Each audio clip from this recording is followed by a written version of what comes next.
Hello guys, welcome back to the Flutter Foundry. I wish you have a bug-free coding journey. Now, in the previous video of the Flutter Foundry, we have discussed on Custom Painter and used Custom Painter to build a custom progress bar, which was like a specific kind of a video. But in this video, we will learn how to create an impressive podcast app UI. This video will be divided in two parts because I don't want it to be very lengthy or boring. So in this part of the series, I will be breaking down what I have used and where have used the widget and explain some things too. Before that, I would recommend you to follow the Flutter Foundry on Instagram where I am active quite often and upload some interesting posts. The card will appear in the right hand side corner. So let's start with the video. As you can see here, we have some classes and some functions here. The main function is the first function which gets called whenever the app runs in the foreground or the background. In there we have called run app function, and the run app has a parameter of the material app widget, and in there we have removed the debug checked banner, and then we have in an instance of pod home class. Now heading back to the pod home stateful widget, we are calling the overrideable function that creates a state. The app is currently running and you can see we have nothing but just a container filled inside the application. Then getting to the commented part, let's uncomment it first and shorten the code. Inside the container then we have padding that is set to edge inset and only to top, left and right. Then we have box decoration. Inside the box decoration we are using linear gradient to fill the container with the gradient. The gradient is of two colors, beginning with the top left right here and to the bottom center right here where the navigation button is. Then to the child of the container we are using column with values of main access alignment set to space around. Then inside the children array we are having row. Inside row we have image asset.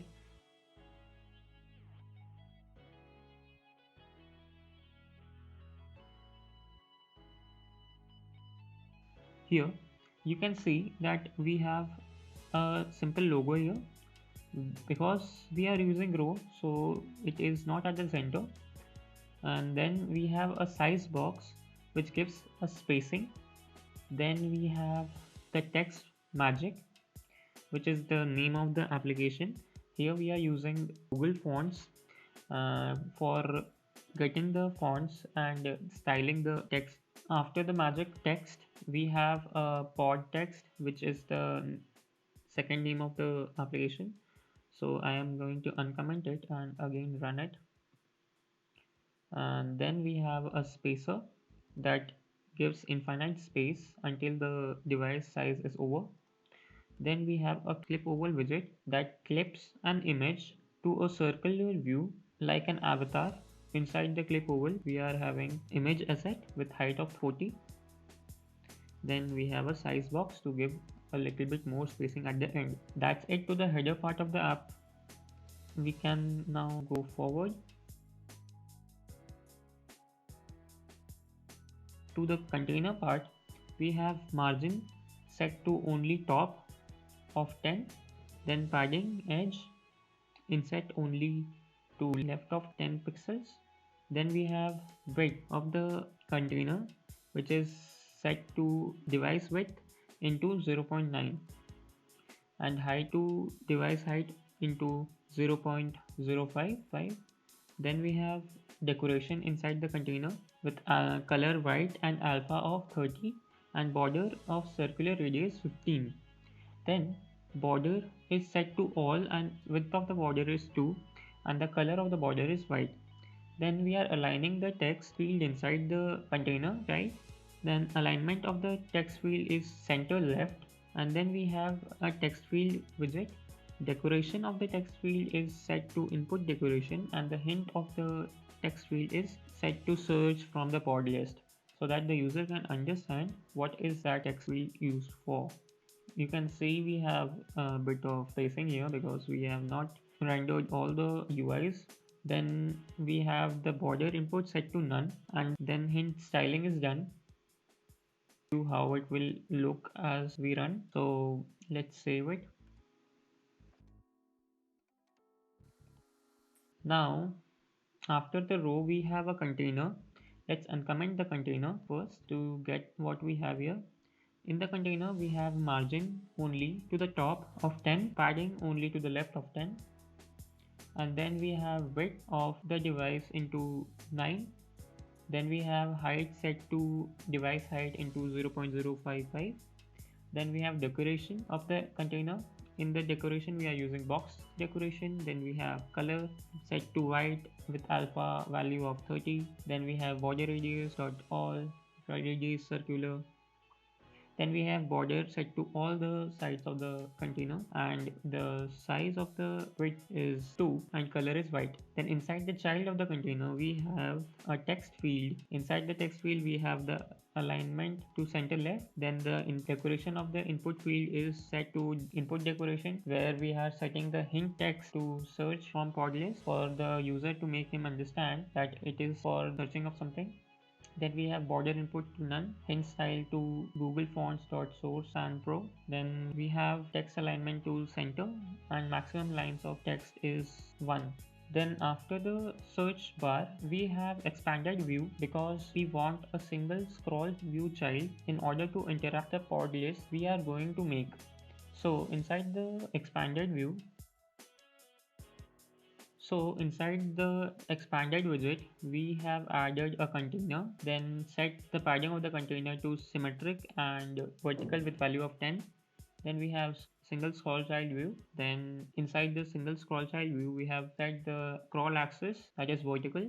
Let's shrink the code first so that you can understand it better. Now, inside the single scroll child view, we have created a column of multiple childs, and inside the columns we have padding, and inside the padding we have size box to set the column size, and then we have another column inside the size box, and the cross sizes alignment is set to start. Then we have two text fields, first and second, and let's now you can see the two text fields are showing up here, then here. Then we have the next padding widget.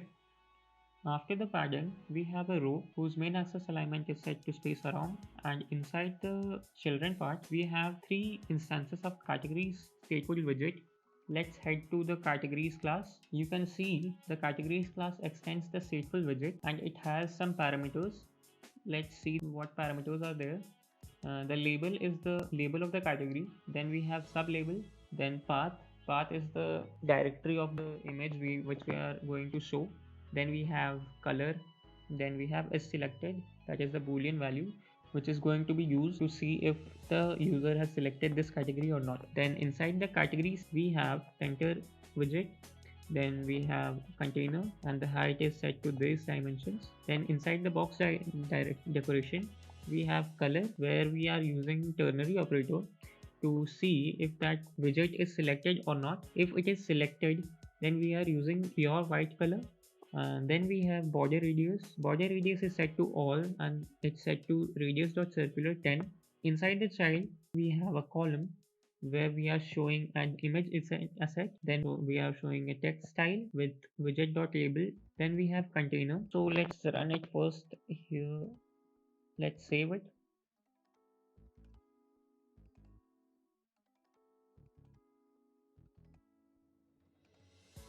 As you can see here, like image, we have the image, text field, we have the text field, and the container with the box decoration of the color widget.background and the border radius with radius circular. Then we have a text inside the widget. So let's uncomment and run it again so that we could see the text inside here.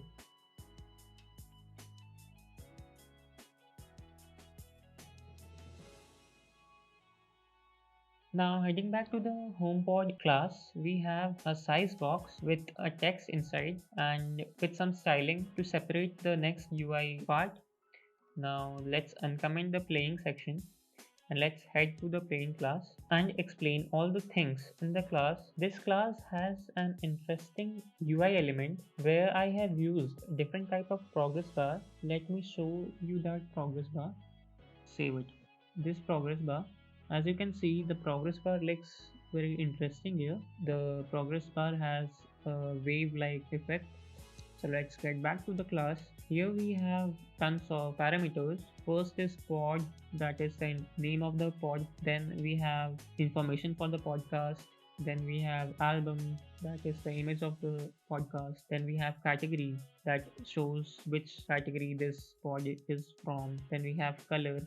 Then we have timestamp. Then we have progress. And we will be using this progress to know how much time is left for the user to listen the podcast. Now we are having a constructor here.